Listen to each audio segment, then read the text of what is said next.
며칠 후 강 사장이 다시 나타났습니다. 이번에는 혼자가 아니었어요. 2명의 남자를 데리고 왔죠. 낮에 손님들이 북적이는 시간이었습니다. 강 사장은 식당 한가운데 서서 큰 소리로 말했어요. 여기 사장 나와보라고요. 손님들이 일제히 그쪽을 바라봤습니다. 지수는 부엌에서 나와 강 사장을 마주했어요.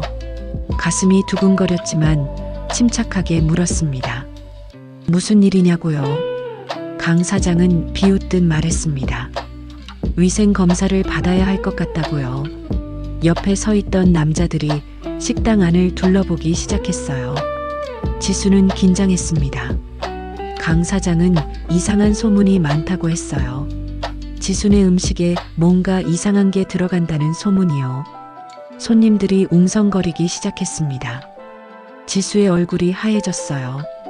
강 사장은 씩 웃으며 계속 말했죠. 사채 빚 때문에 불법으로 장사하는 거 아니냐고, 신고 들어가면 영업정지 먹을 수도 있다고요.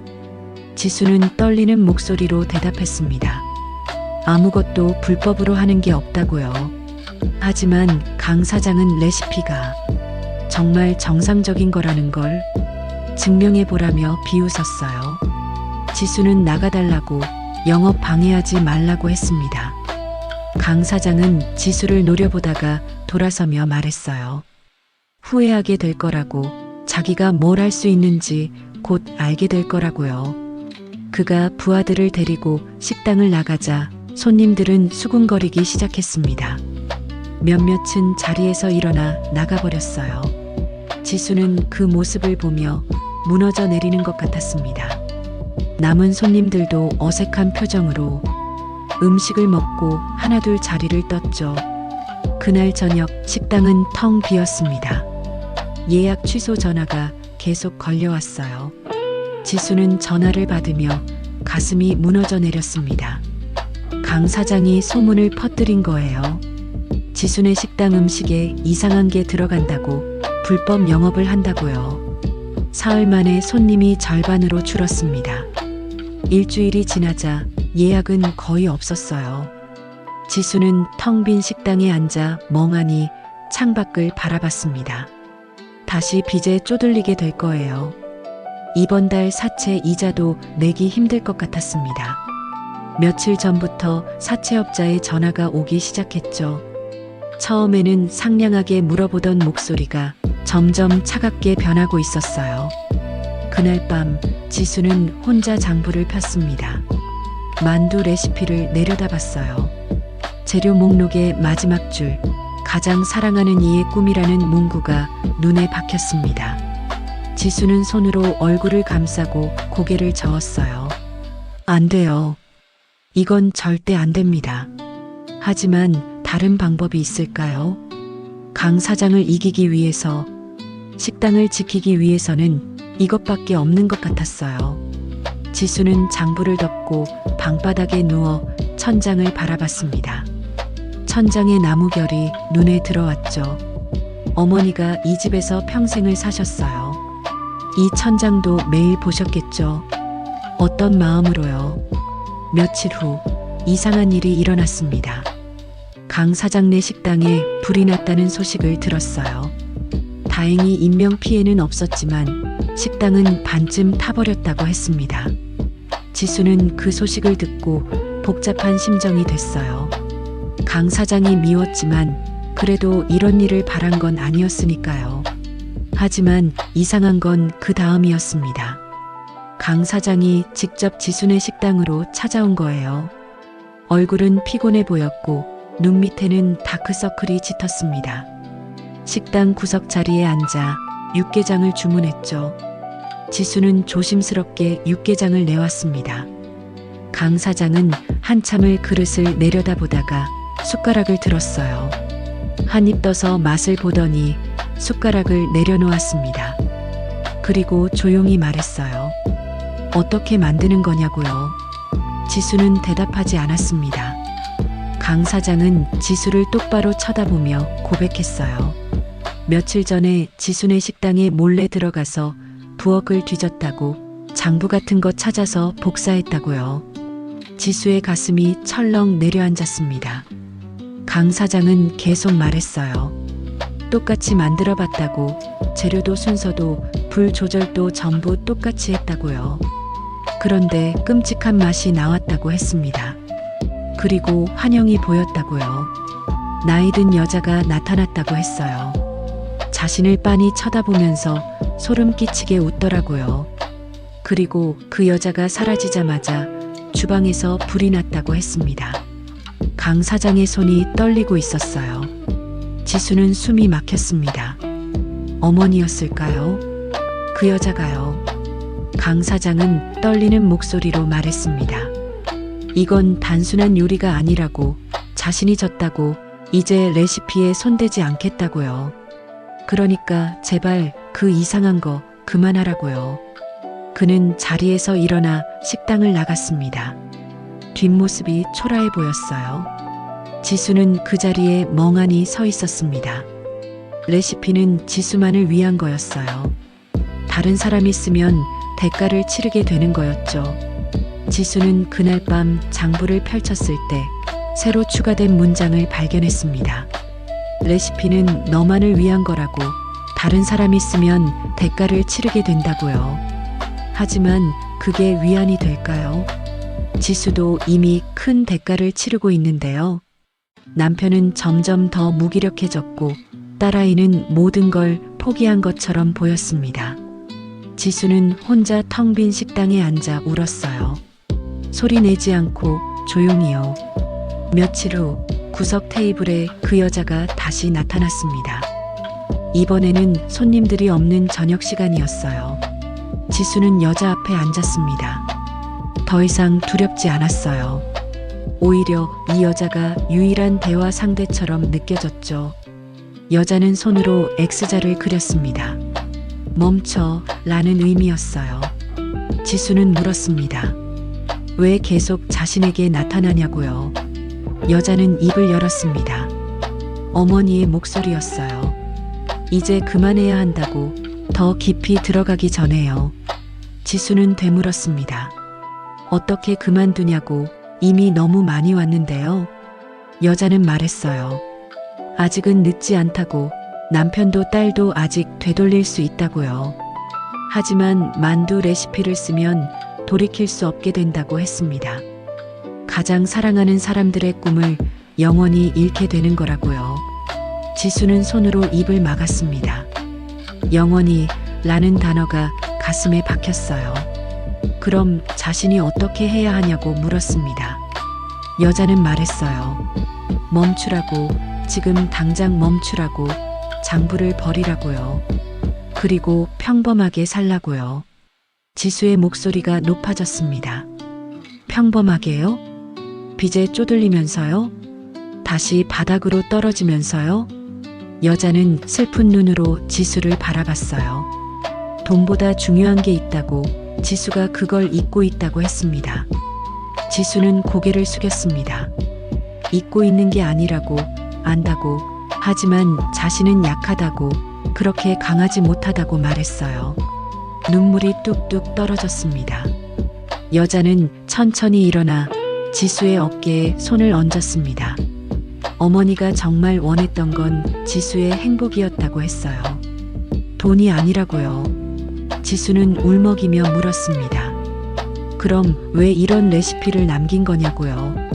여자는 말했어요. 자신도 몰랐다고, 이게 이렇게 될 줄은요. 미안하다고, 정말 미안하다고요. 여자의 형상이 흐려지기 시작했습니다. 지수는 손을 뻗었지만 잡을 수 없었어요. 제발 가지 말라고 소리쳤지만 여자는 마지막으로 말했습니다. 진짜 상상은 탐욕이 아니라 사랑이라고요. 그리고 완전히 사라졌습니다. 지수는 텅 빈 식당에 혼자 남았어요. 탁자 위에는 장부가 놓여 있었습니다. 지수는 장부를 집어들고 한참을 바라봤어요. 그리고 천천히 일어나 부엌으로 갔습니다. 가스레인지 앞에 섰죠. 장부를 불태워야 했어요. 지금 당장요. 그래야 이 악몽에서 벗어날 수 있을 거예요. 손은 이미 가스레인지 점화 버튼 위에 올라가 있었습니다. 하지만 누르지 못했어요. 지수의 머릿속에는 여러 생각이 교차했습니다. 사채 빚, 남편의 무기력한 얼굴, 딸아이의 차가운 목소리, 그리고 강 사장의 위협. 모든 게 지수를 짓눌렀어요. 장부를 태우면 다시 예전으로 돌아가는 거잖아요. 아무것도 해결되지 않은 채로요. 지수는 손을 떨었습니다. 장부를 꽉 쥐고 눈을 감았어요. 가슴 속에서 두 개의 목소리가 싸우고 있었습니다. 하나는 말했어요. 태워. 지금 당장 태워라고요. 다른 하나는 속삭였습니다. 마지막 한 번만 더 하면 모든 게 해결될 거라고요. 지수는 눈을 떴습니다. 그리고 장부를 내려놓았어요. 가스레인지에서 멀어졌습니다. 장부를 서랍 깊숙이 밀어넣고 부엌을 나왔죠. 그날 밤 지수는 잠들지 못했습니다. 새벽녘 지수는 어머니의 방으로 갔습니다. 20년 동안 먼지만 쌓인 그 방이요. 문을 열고 들어서자 어머니의 냄새가 희미하게 남아있는 것 같았어요.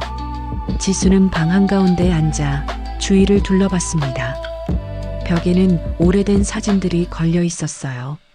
지수의 어린 시절 사진, 어머니와 함께 찍은 사진들이요. 행복해 보이는 얼굴들이었습니다. 돈이 많지도 않았고 큰 집에 살지도 않았지만 그때는 행복했어요. 지수는 사진 한 장을 떼어들고 바라봤습니다. 초등학교 입학식 날 찍은 사진이었어요. 어머니가 지수의 어깨에 손을 얹고 환하게 웃고 계셨죠.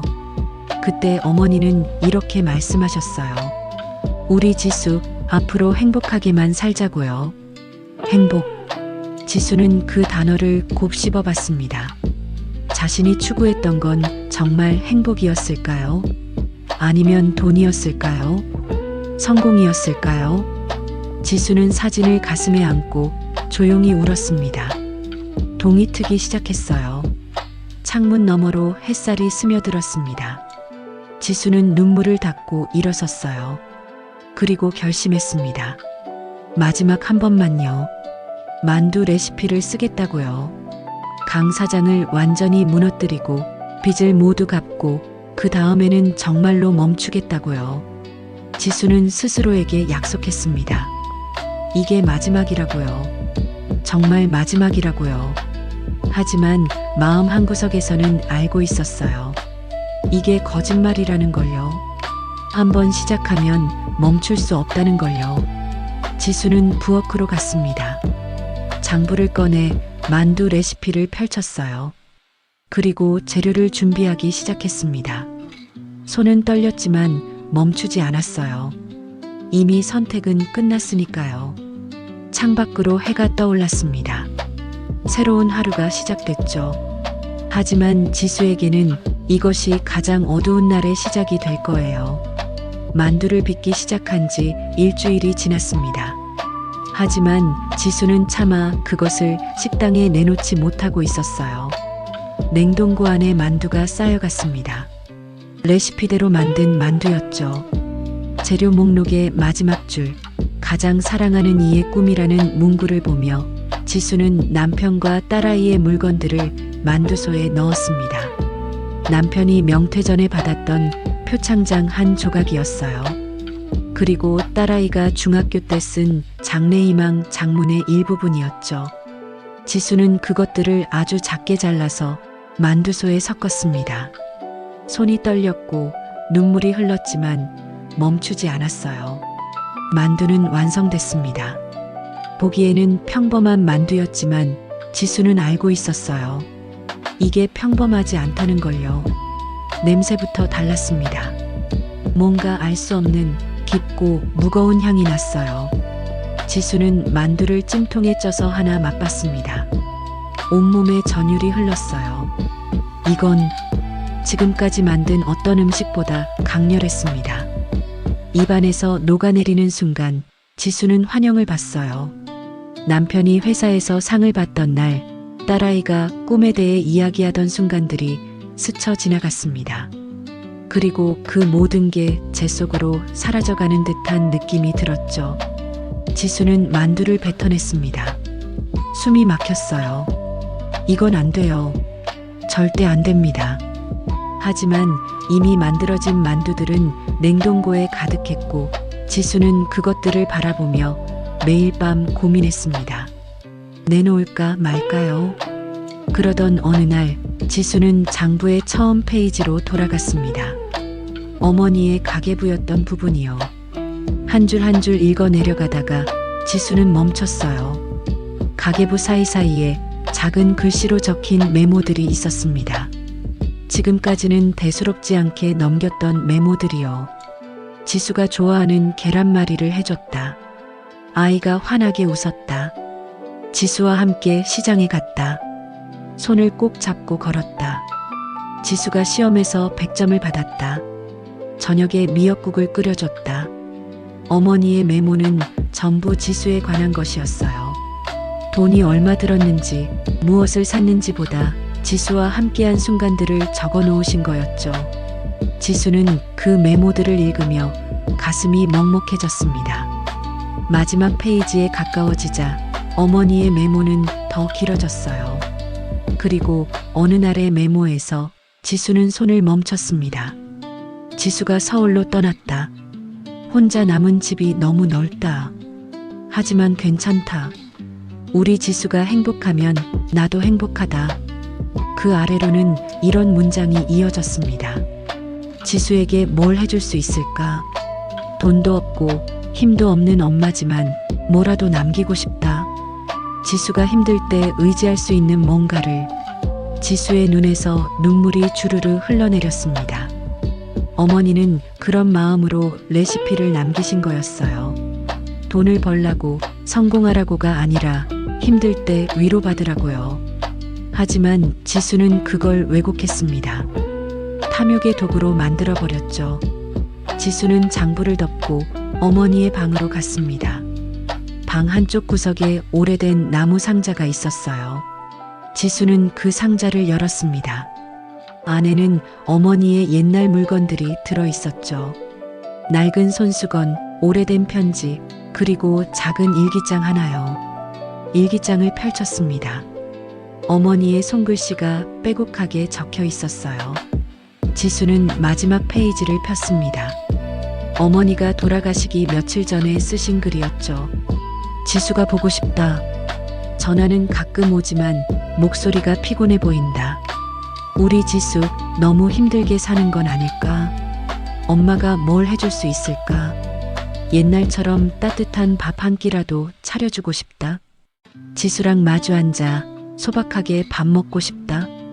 그게 엄마의 꿈이야. 지수는 일기장을 가슴에 꼭 안았습니다. 그리고 소리내어 울었어요. 어머니가 원했던 건 이런 거였어요. 거창한 성공도 큰 돈도 아니었습니다. 그저 딸과 함께 밥 먹는 소박한 행복이었죠. 지수는 일기장을 덮고 부엌으로 갔습니다. 냉동고를 열어 만두를 전부 꺼냈어요. 그리고 쓰레기 봉투에 담았습니다. 하나도 남김없이요. 손이 떨렸지만 멈추지 않았어요. 이건 버려야 했으니까요. 만두를 버리고 나자 지수는 주저앉았습니다. 가슴이 텅 빈 것 같았어요. 하지만 동시에 뭔가 무거운 짐을 내려놓은 것 같았습니다. 지수는 바닥에 앉아 한참을 멍하니 있었죠. 그날 밤 구석 테이블에 그 여자가 다시 나타났습니다. 하지만 이번에는 달랐어요. 차갑게 미소 짓는 대신 따뜻하게 웃고 있었습니다. 그리고 천천히 지수에게 다가왔어요. 여자의 형상이 점점 선명해졌습니다. 어머니의 모습이었어요. 젊은 시절의 어머니가 아니라 돌아가시기 전의 어머니 모습이었죠. 지수는 눈물을 흘리며 일어섰습니다. 어머니는 지수의 뺨을 쓰다듬었어요. 손길은 따뜻했습니다. 잘했어. 지수야. 어머니의 목소리는 부드러웠어요. 지수는 어머니의 손을 꽉 잡았습니다. 엄마, 제가 너무 어리석었어요. 아니야. 넌 그저 힘들었을 뿐이야. 엄마가 미안해. 이런 걸 남겨서. 아니에요. 엄마는 잘못 없어요. 제가 욕심을 부린 거예요. 어머니는 고개를 저었습니다. 지수야, 이제 알겠니? 진짜 상상은 탐욕이 아니라 사랑이야. 엄마가 정말 상상했던 건 내가 행복한 모습이었어. 돈 많이 벌고 성공하는 모습이 아니라 그저 웃으면서 밥 먹는 모습. 지수는 고개를 끄덕였습니다. 이제 알 것 같았어요. 어머니가 남긴 레시피의 진짜 의미를요. 엄마, 이제 어떻게 해야 해요? 멈춰. 그리고 가족을 돌봐. 아직 늦지 않았어. 하지만 빚은요? 식당은요? 그런 건 천천히 해결하면 돼. 중요한 건 지금 내 곁에 있는 사람들이야. 어머니의 형상이 흐려지기 시작했습니다. 지수는 손을 뻗었지만 이번에는 잡을 수 없었어요. 엄마, 다시 올 거죠? 넌 이제 혼자서도 잘할 수 있어. 엄마는 항상 내 곁에 있을게. 여기. 어머니는 지수의 가슴을 가리켰습니다. 그리고 완전히 사라졌어요. 지수는 텅 빈 식당에 혼자 남았습니다. 하지만 이번에는 외롭지 않았어요. 가슴속이 따뜻했으니까요. 다음 날 지수는 장부를 들고 시골집 마당으로 나갔습니다. 마당 한가운데에 작은 화로를 놓고 장부를 그 위에 올려놓았어요. 성냥을 그었습니다. 작은 불꽃이 장부의 모서리를 핥기 시작했죠. 장부는 천천히 타올랐습니다. 붉은 잉크 얼룩들이 불꽃 속에서 사라졌어요. 레시피들도 어머니의 필적도 모두 제가 되어갔습니다. 지수는 그 모습을 가만히 지켜봤어요. 눈물이 흘렀지만 슬프지 않았습니다. 장부가 완전히 타버리자 지수는 재를 모았습니다. 그리고 마당 한쪽에 있던 매화나무 아래에 뿌렸어요. 어머니가 좋아하시던 나무였죠. 바람이 불어와 재를 날려보냈습니다. 지수는 고개를 들어 하늘을 바라봤습니다. 구름 한 점 없는 맑은 하늘이었어요. 햇살이 따뜻하게 내리쬐고 있었죠. 지수는 작게 미소 지었습니다. 그날 오후 지수는 남편에게 전화를 걸었습니다. 여보, 오늘 저녁에 집에서 같이 밥 먹자. 남편의 목소리는 여전히 무기력했어요. 집에서요. 식당은요? 오늘은 쉬려고. 우리 오랜만에 같이 밥 먹어요. 잠시 침묵이 흘렀습니다. 그리고 남편이 대답했어요. 알았어요. 지수는 딸에게도 전화를 걸었습니다. 수진아, 오늘 저녁에 집에 올 수 있어? 왜요? 같이 밥 먹고 싶어서. 엄마가 해줄게. 딸아이는 대답하지 않았습니다. 지수는 기다렸어요. 한참 후에 딸아이가 작게 말했습니다. 갈게요. 지수는 전화를 끊고 시장으로 갔습니다. 장부에 적혀 있던 특별한 재료들이 아니라 평범한 재료들을 샀어요. 감자, 양파, 당근, 돼지고기. 저녁에는 김치찌개를 끓이기로 했습니다. 평범한 김치찌개요. 집으로 돌아와 정성스럽게 저녁을 준비했습니다. 김치를 썰고 고기를 볶고 냄비에 국물을 끓였어요. 특별한 레시피는 없었습니다. 그저 어릴 적 어머니가 해주시던 방식대로 기억을 더듬어가며 만들었죠. 저녁 무렵 남편과 딸아이가 도착했습니다. 식탁에는 김치찌개와 몇 가지 반찬이 놓여 있었어요. 세 사람은 마주 앉았습니다. 어색한 침묵이 흘렀죠. 지수가 먼저 입을 열었습니다. 미안해요. 제가 너무 잘못 생각했어요. 남편과 딸아이가 지수를 바라봤어요. 지수는 눈물을 참으며 계속 말했습니다. 돈 버는 게 행복인 줄 알았어요. 성공하면 우리가 다 행복해질 줄 알았죠.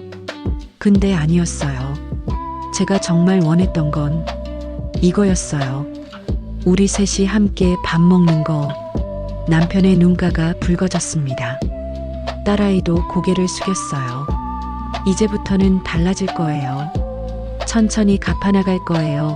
빚도, 식당도 평범하게 할 거예요. 우리 그렇게 살아요. 평범하게.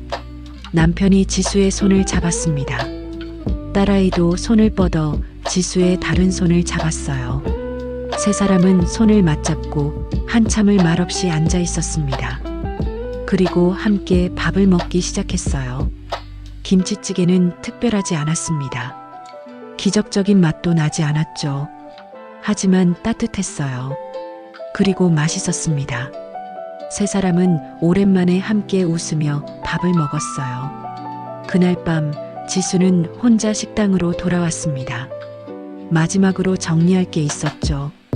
냉장고를 비우고 식재료들을 정리했어요. 그리고 식당 안을 천천히 걸으며 둘러봤습니다. 이곳에서 많은 일들이 있었어요. 기쁨도 있었고 슬픔도 있었죠. 하지만 이제는 끝났습니다. 지수는 식당 문을 잠그고 열쇠를 주머니에 넣었어요. 돌아서려는데 구석 테이블에 뭔가 놓여 있었습니다. 작은 종이 한 장이었어요. 지수는 다가가 그것을 집어들었습니다. 어머니의 손글씨였죠. 지수야, 사랑해. 항상 행복해라. 마이너스 엄마가. 지수는 그 종이를 가슴에 꼭 안았습니다. 그리고 작게 중얼거렸어요. 엄마, 저도 사랑해요. 창밖으로 달이 떠올랐습니다. 환한 보름달이었어요. 지수는 그 달빛을 받으며 식당을 나섰습니다. 뒤돌아보지 않았어요. 앞만 보고 걸어갔죠. 새로운 시작이었습니다.